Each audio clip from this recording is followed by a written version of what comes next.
Hello everyone, good morning. কেমন আছেন সবাই? আশা করছি সকলে খুব ভালো আছেন, সুস্থ আছেন, আর আমরাও বেশ ভালো আছি। আমার আজকের আরও একটি নতুন ভ্লগে আপনাদের সকলকেই স্বাগত জানাই। আজ বুধবার, সকাল এখন 9টা। অনেকটাই সময় পার করে ফেলেছি, সকালের বাসি কাজকর্ম সবই কমপ্লিট। আজ দুপুরে একটু বাইরে যাওয়ার কথা আছে, সেই কারণে সকালের কাজকর্মগুলো কোনো কিছুই আর আপনাদের সাথে শেয়ার করিনি। এই মুহূর্তে অনেকটাই সময় পার করে ফেলেছি। সকালে চা বানানোর সময়ই বেশ কয়েকটা টমেটো পুড়িয়েছিলাম আর দুটো শুকনো লঙ্কা পুড়িয়েছিলাম। তারপর লবণ তেল দিয়ে ভালো মতো মাখিয়েছিলাম, ওই দিয়েই সুব্রত খেয়েছে। আমি খেতে যাব তার আগে এই যে মা এলো, মা আসার সময় চপ এনেছিল, আর ওই চপ মুড়ি সকলে মিলে খেলাম। মেজো কাকু সকালে চা খায়নি, ওই চাটা ছিল, তো ওই চাটাই ভাবলাম গরম করে দিই মুড়ি খাবারের সময়। আর এই যে গ্যাসে চাপিয়েই ভুলে গেছি, খাবার খেতে বসে পড়েছি, আর তখন কেমন একটা পোড়া পোড়া গন্ধ পাচ্ছি। প্রথম গন্ধটা আমি পেয়েছি, তারপর যেই না পিছন ফিরে দেখেছি, ও বাবা, গ্যাসে একদম এটা ধোঁয়া উড়ে গেছে, মানে পুরো চাটা একদম পুড়ে গেছে। এমন কালি অবস্থা হয়েছে, দেখেই এটা আমার ভয় করছে। বেশ অনেকক্ষণ ধরেই মাজা ঘষা করলাম, তবুও পুরোপুরি আর পরিষ্কার করতে পারিনি। একটা জিনিস ভীষণভাবে পুড়ে গেলে যেমন একটা চিটের মতো বসে যায়, সেরকম বসে গেছে। অনেকক্ষণ ধরেই মাজলাম, তবুও সম্পূর্ণভাবে পরিষ্কার করতে পারলাম না। কাকিমা বলল ঠিক আছে, ওই রেখে দাও, আমি বাকিটা পরিষ্কার করে দেবো। তো যাই হোক, বেশ ভালো হয়েছে, ওই মোটামুটি পরিষ্কার করলাম। বাসনগুলো এদিকে অনেকক্ষণ ধরে মেজে রেখেছি, কেমন একটা সাবানের দাগ দাগ হয়ে যাচ্ছিল। এই যে পাম্পটা চালিয়ে ভালো মতো বাসনগুলো ধুয়ে নিলাম, কেটলিটাও ধুয়ে নিয়েছি, এই ডাটনাটা খুলে রেখেছিলাম, এরপর এটাও পরিয়ে দিলাম। চলুন বাসনপত্রগুলো নিয়ে যাই এরপর ওই ধারের বাড়ি। আজ সকাল থেকেই মাথাটা একটু ব্যথা ব্যথা করছে, ওই বাড়িতে বাসন কটা রেখে আসি, তারপর সবজি কটা কেটে দিয়ে যাব স্নান করতে। মাথার উপরে একটু ঠান্ডা জলটা নেব, তাহলে যদি মাথাটা হালকা ঠান্ডা হয়। আজ রান্না বলতে বাঁধাকপির তরকারি আর চচ্চড়ি হবে, আর একটু ডাল হবে। তো সেই সমস্ত সবজিপাতিগুলো কেটে নিয়েছি। আজকে চচ্চড়ির জন্য বেশ অনেক কিছুই রয়েছে। এই যে সবজি কটা কেটে ভালো মতো ধুয়ে নিয়েছি, এরপর এই দুয়ার গোড়াটাতে জল ছড়তে দিলাম। ওই ধারের বাড়ি আর যাবো না, এরপর আমি যাব স্নান করতে। এই যে আদা রসুনও ছাড়িয়ে দিয়েছি। এখানে রয়েছে বাঁধাকপি আর আলু, এই দুটো তরকারি করা হবে। আর এই যে চচ্চড়ির জন্য পালং শাক, সজনে ডাঁটা, আলু, গাজর, বাঁধাকপির ডাঁটা, আর এই যে বেগুন। আজকে চচ্চড়ির জন্য বেশ অনেক সবজি রয়েছে। রান্নার সবজিগুলো গুছিয়ে দিয়ে আমি গেছিলাম স্নান করতে। মাথাটা একটু একটু ব্যথা করছিল, স্নানের সময় মাথাতে অল্প পরিমাণে জল নিয়েছি, এই সামনের দিকে নিয়েছি। আর এই যে জামা কাপড় যেগুলো ভিজিয়েছি, ওগুলো এখন ছাদের উপরে মিলতে এলাম। এগুলো আমার পরার নাইটিগুলো, ওই নাইটিটাই মিলতে এসেছি। কি রোদ্দুর দিয়েছে দেখুন, একদম ঠাঠা রোদ্দুর। আজ সকালেই তো শাশুড়ি মা শ্রাদ্ধ বাড়ি থেকে এলেন, ওখানে যাওয়ার সময় যতগুলো জামা কাপড় নিয়ে গেছিলো, ওগুলো সমস্তটাই মা ধুয়ে ধুয়ে মিলেছে। যেগুলো হালকা নোংরা হয়েছিল সেগুলো সার্ফ দিয়ে ধুয়েছে, আর যেগুলো একবারও পরেই নি সেগুলো একটু জল দিয়ে ধুয়েছে। এই যে আমার জামা কাপড়গুলো মেলা হয়ে গেছে, সেরকম কোনো জিনিস পাইনি, এই যে টাঠিটাই দিয়ে দিলাম উপরে, নয়তো জামা কাপড়গুলো হাওয়াতে পড়ে যেতে পারে। ঘড়ির কাটায় সময় এখন 11টা 20, 12টা 12:30 করে আমরা একটু বাইরে যাব। ভাবলাম ততক্ষণকে রান্নাটা একটা করে দিয়ে আসি। ওই বাড়ি গেছি, দেখছি কাকিমা এই ভাত নামিয়ে পরে আঁচ দিয়েছে, পাখা করছে আঁচটা যাতে তাড়াতাড়ি আসে। আঁচ আসবে, তারপর আবার বাঁধাকপি ভাপানো হবে, ওইসব করতে করতেই প্রায় 12টা বেজে যাবে। সে কারণে আমি এই বাড়ি চলে এলাম। কাকিমা বলল তুমি যাও, আমি রান্নাটা করে নেব। এই বাড়িতে এসে আমার এডিটের একটু কাজ ছিল, সেটা করছিলাম। আর তারপর জামা কাপড়গুলো এখন একটু বের করে রাখছি। এই সাদা জামাটি আমার ভারী পছন্দের একটি জামা। বহুদিনের ইচ্ছা ছিল একটা সাদা রঙের জামা কিনবো। দোকানে গিয়ে হঠাৎ করে এই সাদা রঙের জামাটা দেখে আমার ভীষণ পছন্দ হয়েছিল। জামাটার সব কিছু পছন্দ হলেও একটা জিনিস আমার একটু অপছন্দ হয়েছিল, ওই যে ব্যাক সাইডের কাপড়টা একটু বেশি পাতলা। কাপড়টা ডবলভাবে দেওয়া থাকলে সেরকম অসুবিধা হতো না, তবে সেটা নেই বলে এই যে পিঠ ভর্তি একটা ইনারওয়্যার কিনেছি। এই সাদা জামাটার সাথে পিঠ ভর্তি ইনারওয়্যারটা পরলে খুব বেশি অসুবিধা হয় না। জামা কাপড় গুছিয়ে রেখেছি। আর এই যে আমার হাজব্যান্ড এলো মাঠ থেকে, ও আজকে মাঠে পেঁয়াজ তুলতে গেছিল। আর পেঁয়াজ তুলতে গিয়ে কি এনেছে দেখুন আমার জন্য, তেঁতুল এনেছে। যে কোনো টক জিনিস দেখলে জিভে জল আসাটাই স্বাভাবিক, তবে তার মানে এটা নয় যে ওটা খেতে ইচ্ছা করছে। অতিরিক্ত টক জিনিসটা আমি একদমই পছন্দ করি না, তবে টক মিষ্টি হলে সেটা খেতে ভারী ভালো লাগে। এটা জানি না কেমন কি হবে, আজ আর খেয়ে দেখবো না, দেখে তো বেশ ভালোই লাগছে। আজ থাক, অন্যদিন এটা খেয়ে দেখবো কেমন কি খেতে। সময় এখন দুপুর 12টা, আমরা রেডি হয়ে গেছি, যাব আজ আমরা একটা হোটেলে খাবার খেতে। এই যে গাড়িতে চেপে বসে আছি, আর সুব্রতর দিকে চাবিটাই আনেনি, তো মাকে বললো চাবিটা আনতে, আর আমরা এখন বসে রয়েছি গাড়িতে।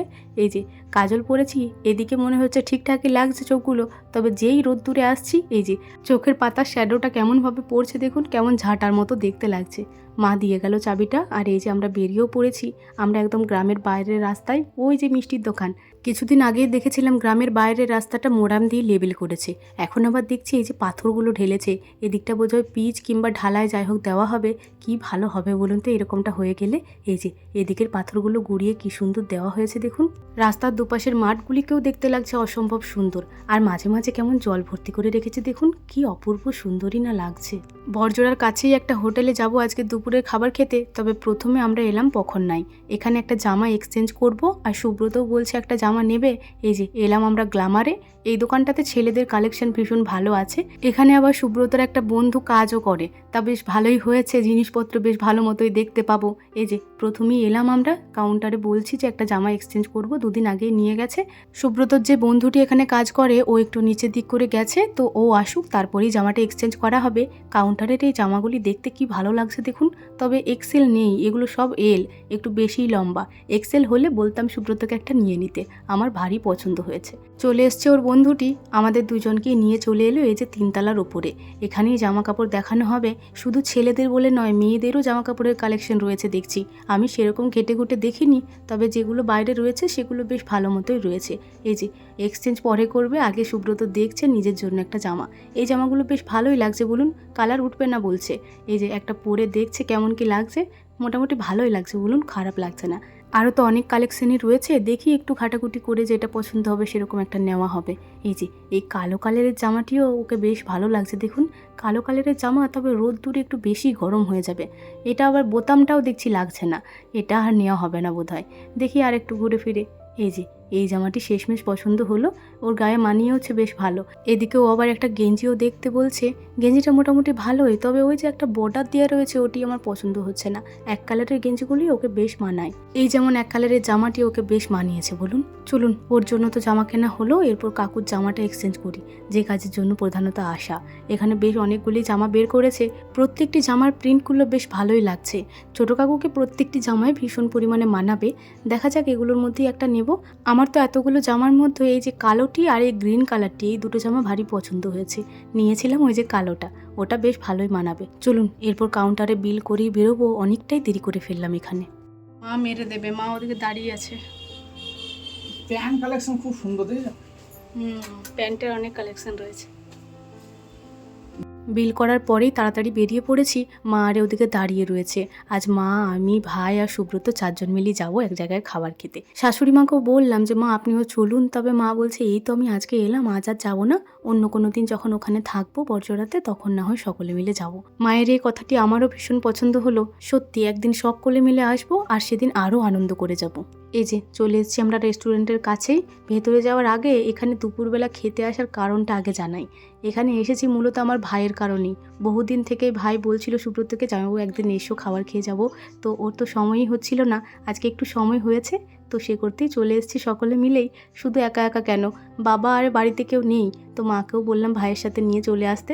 মা, ভাই, আমি আর সুব্রত চারজন মিলিয়ে এলাম এখানে এখন খাবার খেতে। এখানে এসে অর্ডারও করে দিয়েছি আমাদের চিরদিনের পছন্দের খাবার, ওই যে কুলচা আর মিক্স ভেজ। ওরা নিয়েছে তন্দুরি রুটি, চিলি চিকেন। তো এই যে ওদের তন্দুরি রুটিটা প্রথমে চলে এসছে, তো ও বলছে তুমি না হয় আগেই খাও। আমার সত্যি এই সময় খিদেও পেয়ে গেছে জানেন একটু একটু। এখানের খাবার দাবার ভীষণ ভালো হয়, তবে একটু অপেক্ষা করতে হবে খাবারটা আসার জন্য। আমাদের এখন আসেনি, আমরা ওদের ভাব খাচ্ছি। ওদের খাবারটা তো আমাদের আগেই চলে এসেছিলো, ওরা খাবার খেতে শুরুও করে দিয়েছে। আর এই যে এতক্ষণে এলো আমাদের খাবারটা, আমার এবং আমার মায়ের দুজনেরই ভীষণ পছন্দের খাবার, এই যে কুলচা আর মিক্স ভেজ।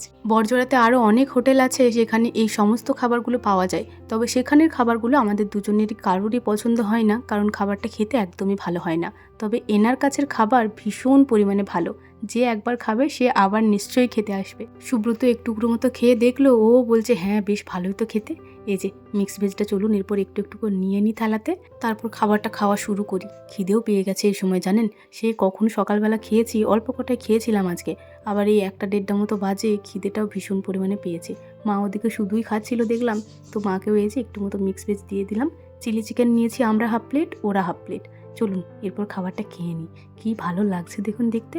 আজকের রুটিগুলো ভীষণ গরম গরম ছিল, এই যে সব থেকে ভালো লাগে এই যে রুটির ভেতরের মশালাটা, এই মশালাটাই খেতে দারুণ স্বাদের হয়।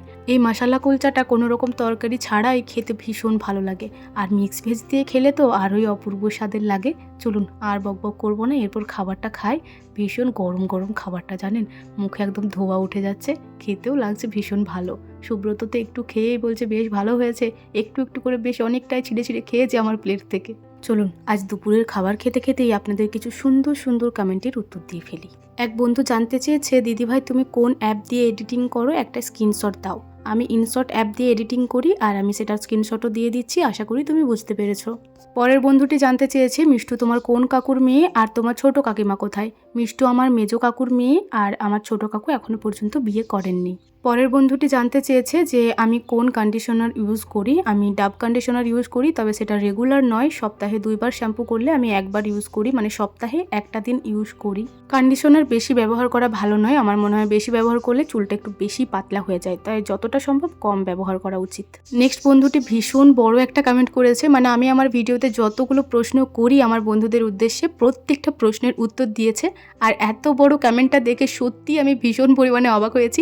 এমনকি উনি নিচেতে লিখেছেন যে বুর্জ খালিফার থেকেও বড় হয়ে গেল আমার কমেন্টটা। সত্যি গো, বুর্জ খালিফার থেকেও বড় হয়ে গেছে, আর তুমি যে আমাকে কতটা ভালোবাসো সেটা আমি বুঝতেও পারলাম এই কমেন্টটা দেখে। থ্যাংক ইউ সো মাচ তোমাকে আমাকে এতটা ভালোবাসা দেওয়ার জন্য। যাই হোক, অনেকক্ষণ থেকেই কমেন্টের উত্তর দিচ্ছি। এদিকে দেখুন আমাদের খাওয়া দাওয়াও বেশ ভালোই চলছে।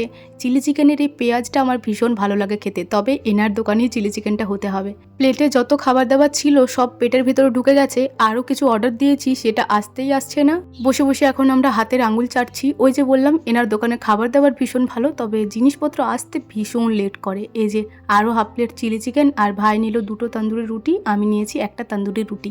আমার কুলচাটা খেয়ে মনে হচ্ছে পেটটা একটু একটু ফাঁকা, তো ওটা খেয়ে নিলাম। পেটটা এখন ভীষণ পরিমাণে ভর্তি। চলুন এরপর হাতটা ধুয়েই বেরিয়ে পড়ি। সুব্রত আবার বলছে একটু ঠান্ডা ঠান্ডা আইসক্রিম খাবে কি, তাহলে ওটা খেয়ে নাও তারপরে যাবে। তো এখানে দেখছি কোন আইসক্রিমটা নেওয়া যায়। মা বলছে এই সবুজ কালারের কৌটো আইসক্রিমগুলো নিয়ে, এটা খেতে বেশ ভালো লাগে, তো ওটাই বললাম নিতে। এই যে 2টো মতো নিয়ে নিয়েছি, একটা আমার একটা মায়ের। কৌটোগুলো দেখতে তো ভীষণ ভালো লাগছে। চলুন মাকে বলি একটা নিয়ে নিতে, আর একটা আমি খাবো। কুলচাটা খাওয়ার পর আর তন্দুরি রুটিটা না খেলেই হতো, জানেন পেটটা এখন এত ভর্তি, মানে এই আইসক্রিমটা যে কী করে খাবো সেটাই বুঝে উঠতে পারছি না। যতটা পারি খাবো, বাকিটা ভাই খাবে। 10 টাকা বেড়েছে, তো ওই 10 টাকাটা আবার আমার হাতে দিয়েছে। এই যে বাইরে বেরিয়ে আইসক্রিমটা এখন খেয়ে নিচ্ছি। আজ রোদ্দুরটা কী পরিমাণ দিয়েছে দেখুন, এরকম রোদ্দুরে আইসক্রিম খেতে বেশ ভালোই লাগে। ওমা টাটা। ব্যাস সকাল থেকে করা আয়োজন এই যে শেষ হলো, এরপর যাচ্ছি বাড়ির দিকে। মাকে টাটা করে দিলাম, এরপর চলুন টুকটুক করে বাড়ির দিকে যাওয়া যাক। বাড়ি ফেরার পথে এই যে গাছের রাস্তাটা আমার ভারী পছন্দের। আরও একটা রাস্তা আছে তাল গাছের, তবে ওদিকে আজ আমরা যাব না, এদিকে যাচ্ছি। এই যে দুপাশেরই গাছের মাঝের রাস্তাটি ভীষণ ভালো লাগে দেখতে, আর আজকের এই সোনালি রোদ্দুরে গাছগুলো যেন আরোই সুন্দর লাগছে দেখতে, বলুন। যখন আমরা যাচ্ছিলাম বড়জোড়াতে খাবার খেতে, তখনই এই গাছটার দিকে আমাদের চোখ পড়েছিল। যাওয়ার সময় ভেবেছিলাম আসার পথে একবার দাঁড়াবো। হোটেলে খাবার খেয়ে পেট ভরেনি বন্ধুরা, এই যে রাস্তায় কুল খাবো এরপর আমরা। চলো পারো। কি জানি কেমন খেতে হবে, তবে বরের সাথে যখন এসেছি যে ইচ্ছাটা করছে সেই ইচ্ছাটা পূরণ করে নিতে হবে। এই যে ও এখন পারছে কুলগুলো। নিচেতে ভীষণ বড় একটা খাল রয়েছে জানেন, একটু অসাবধান হলেই খালে যাবে একদম হুড়মুড়িয়ে পড়ে। এই যে নিচেতে আবার কুলও পড়ে রয়েছে বেশ অনেকগুলো, দেখুন ওই পাকা পাকা কুলগুলো বেশ ভালো পড়ে রয়েছে, তবে গাছে এপাশে দেখছি পাকা পাকা কুল নেই। এই যে কাঁচা কাঁচা কুলগুলো রয়েছে, বেশ কয়েকটা পেটে দিল আমাকে, ওই 4-5টা মতো। একটা ও খেলেও বলছে খুব বেশি ভালো না, একটু টক টক লাগছে বেশি, তো আমি আর এগুলো সাহস পেলাম না খেতে। চলুন এরপর বাড়ির দিকে ফিরি। 3-3:30 মতো বাজে এখন। এদিকে দেখছি স্কুলের ছেলেদের ছুটিও হয়ে গেছে, যাবার সময় মিষ্টুকেও তুলে নিলাম। চলুন এরপর বাড়ি যাই। সন্ধ্যা 7:20 মতো বাজে এখন। এই সময় আমি এলাম ওই ধারের বাড়ি থেকে। আজ ভিডিও এডিট ভয়েস ওভার নিয়ে ভীষণ ঝামেলায় পড়েছিলাম। ওগুলো যদিও কমপ্লিট করতে পেরেছিলাম, ওই যে আপলোড দিতে গিয়ে যত ঝামেলা আমাকে ঘিরে ধরেছিল, একদম নেটওয়ার্ক চলছিল না। এই বাড়িতে সন্ধ্যার চাটা করে দিয়েই গেছিলাম আমি ওই ধারের বাড়ি। বাবা আরে তখন আসেনি, মাকে বলেছিলাম মা আপনি চাটা দিয়ে দেবেন, বাবা আরে চলে এলে। আর 1 ঘন্টা ধরে আমি ছাদের উপরে দাঁড়িয়ে দিচ্ছিলাম ভিডিও আপলোড। 7:12 সময় ভিডিও আপলোড দেওয়া হলো, এখনও 12 মিনিট চেকিং করা হবে। এলাম এধারের বাড়ি, এসে পরে দেখছি আমার হাজব্যান্ড সমস্ত প্রিপারেশন করে রেখেছে। আজ আমার হাজব্যান্ড হাজব্যান্ড আমাদের বাড়ির সকলকেই মোমো বানিয়ে খাওয়াবে। আমাদের বাড়ির অধিকাংশ মানুষজনই মোমো সেরকমভাবে খায়নি। আমার শাশুড়ি মাকে একবার খাইয়েছিলাম, বাকি সেরকম কেউই খায়নি। তো আজকেই প্রথমবার খাবে, আর প্রথমবার কিন্তু আমার হাজব্যান্ডের হাতেই খাবে। ও কিন্তু ভীষণ ভালো মোমো বানাতে পারে। বানাবে না কেন, প্রফেশনটাই তো ওই রকম। এক বন্ধু কমেন্টে জানতে চেয়েছিল যে তোমার হাজব্যান্ড কী কাজ করে। আমার হাজব্যান্ড প্রফেশনে একজন শেফ, আর সে কারণেই হয়তো ওনার হাতের রান্নার এত স্বাদ হয়। মানে প্রত্যেকটা জিনিস যেটাই বানাবে সেটাই খেতে অসম্ভব ভালো হবে। যাই হোক, এদিকে দেখুন লেচিগুলো কেটেই রেখেছিল। লেচিগুলো আমি এখন গোল গোল করে বেলে দিচ্ছি। ওই বেলার কাজটা খুব বেশি ভালো পারে না, একটু টেরা বেঁকা বেলে দেয়, তবে এমনি কাজগুলো ভীষণ ভালো পারে। এই যে দেখুন মোমোটা কী ভালো মুড়ছে, মানে এই জিনিসটা যে আমি কবে শিখতে পারবো ওর থেকে আমি জানি না। এমন ভাব মুড়ছে যেন সেলাই করছে, দেখুন কি ভালো লাগছে দেখতে। ও এদিকে মোমোগুলো মুড়ছে, বেশ অনেক কটাই তো লেচি বেলে দিয়েছি। আমাকে বললো হাঁড়ির জলটা বসিয়ে দাও, একটু গরম হোক। তো হাঁড়ির জলটা বসিয়ে দিয়েছি। পিঠে ভাপাতে করে ভাপানো হবে, মোমো স্টিমার নেই তো এভাবেই ভাপানো হবে। একটার উপর একটা মোমোগুলো দিয়ে দিলে তো সেরকম ভালো ভাপানো হবে না, সে কারণে গায়ে গায়ে এই যে মোমোগুলো দিয়ে দিচ্ছে। বেশ অনেক কটাই দিয়েছে, একবার দেওয়া হোক, দেখি কেমন কি হয়। পরের বার না হয় আরও একটু বেশি করে দেওয়া হবে। এই যে একটা কাপড় জড়িয়ে দিচ্ছি যাতে করে ভাপটা না বের হয়। একটু বেশি বড় তো এই ভাপাটা, ওপর থেকে একটা থালাও ঢাকা দিয়ে দিলাম, এতে করে ভাপটা একটুও বেরোবে না, ভালো মতো স্টিম হবে। এখন 10-15 মিনিট মতো এটা ভাপানো হোক। এই যে কিছুক্ষণ পরে সুব্রত আবার দেখছে যে এটা হয়েছে কি না। আগেও একবার দেখেছে, তখন একটু কম ছিল। এই যে এই সময় মোটামুটি হয়ে গেছে, দেখুন একদম ভালো মতো ফুলেছে। কত বড় বড় হয়েছে দেখুন মোমোগুলো। এমনিতেই বড় বড় করেই করা হয়েছিল, তবে ফুলে ফেপে যেন আরোই বড় হয়ে গেছে। এই যে থালাটার মধ্যে উবুর দিয়ে রাখলো। এখন একটু বেশি গরম রয়েছে, তো একটু গরমটা কাটুক, তারপর হালকা হালকা করে খুলে নেওয়া হবে। একটু মতো রেসিপি তেল আবারও মাখিয়ে নিচ্ছে এই যে ঝাঁঝরাটাতে। এরপর বাকি যে মোমোগুলো রয়েছে ওগুলো সমস্তটাই একের উপর একটা দিয়ে দেবে। এই পিঠে ভাপাটাতে করে বেশ ভালো মতোই মোমোগুলো ভাপানো হচ্ছে। বললাম এবারে সব কটাই দিয়ে দাও। যতগুলো ধরেছিল সব কটাই ধরে গেছিলো, তো সব কটাই দিয়ে দিল। তারপর আবার এই যে কাপড় জড়িয়ে ঢাকা দিয়ে দিল। এদিকে এখন এগুলোকে খুলে নেওয়া হচ্ছে। এখনও পর্যন্ত গরমটা সেরকম কাটেনি, এগুলো গরমে গরমে খুলে নিতে হবে, নয়তো ছিঁড়ে যাবে। একটা দুটো যেমন ছিঁড়েও যাচ্ছে, একটু বেশি গরম তো, হাতে গরমটা লাগছেও তো প্রচুর। এই যে ভালো মতোই খুলে নিয়েছে। এরপর প্লেটে করে আমাদেরকে আগে দিচ্ছে। আমি বললাম তাড়াতাড়ি দাও তো, নয়তো আমি ওখান থেকে নিয়ে খেয়ে নেবো এঠো করে। মোমোর সাথে খাওয়া ওই স্পেশাল চাটনিটা ও কিছুটা বানিয়ে নিয়ে এসছে, এই যে একটা কৌটোয় করে নিয়ে এসছে। এরপর এই চাটনিটা দিয়ে একেবারে খাবো। বেশ অনেকটাই নিচ্ছি। আমার মেজো কাকু ভীষণ পরিমাণে ঝাল খেতে পারে, দেখি আজও কতটা কি ঝাল খেতে পারে। মোমোতে তো ঝাল হয়েছে, আবার এই চাটনিটাও হচ্ছে ভীষণ পরিমাণে ঝাল।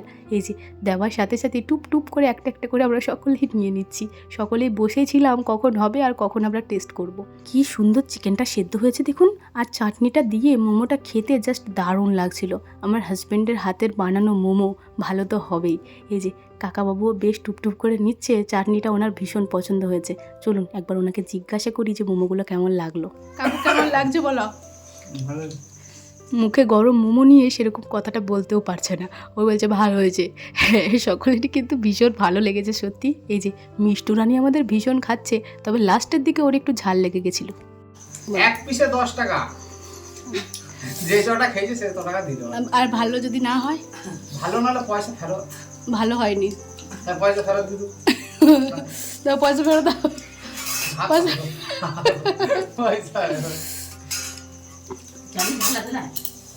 তুমি একটু দারুণ হয়েছে, দারুণ সেই। মেজো কাকু এত পরিমাণে ঝাল খেতে পারে, মোমোর ভেতরে দেওয়া আছে কাঁচা লঙ্কা, আর ওই চাটনিটাতেও কাঁচা লঙ্কা দিয়ে বানানো হয়েছে। এতে করেও বলছে কই ঝাল হয়েছে। পছন্দ হয়েছে কিন্তু ওনারও বেশ ভালো। আমাদেরও ঝালটা লাগছে, তবে খেতেও লাগছে দুর্দান্ত। এই যে সকলে মিলে খাচ্ছি, কি যে আনন্দ লাগছে। মানে আমাদের বাড়িতে এতগুলো সদস্য, সকলে মিলে খেলে যেন মনে হয় আমরা ভোজ খাচ্ছি। এই যে দেখুন পুরো ঘরটা ভর্তি হয়ে গেছে মানুষজনে।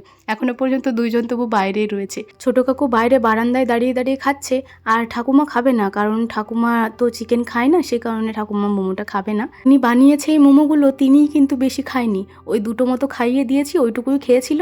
আমি কিন্তু খেয়েছি বেশ অনেক কটাই। আমাদের বাড়িতে সব থেকে হায়েস্ট খেয়েছে ছোটো কাকু, ওই যে 10টা। আমি বোধহয় ওর থেকেও বেশি খেয়েছি। যাই হোক, খাওয়া দাওয়ার পর্ব শেষ হলো, এখন ওই 8:30 মতো বাজে। আজ রাত্রে কে কী খাবে কে জানে, পেট ভর্তি করে সবাই তো মোমোই খেয়েছে। নিয়ে চলে এলাম 1 বালতি জল, একেবারে গ্যাস এই ঘরটা পুরোটাই মুছে দেবো। চিকেন হয়ে গেছে তো পুরো ঘরটা ঘরটা, এরপর ধুয়ে মুছে এটাকে একটু শুদ্ধ করব। বাসনপত্রও বেরিয়েছে বেশ অনেক কটাই। কাকিমা ওদিকে ধোয়া মাজা করছেন কলপারে, আমি এদিকে গ্যাসটা মুছে দিই, তারপর ওরা খাবে খাবার। আমি আজ আর কিচ্ছু খাচ্ছি না।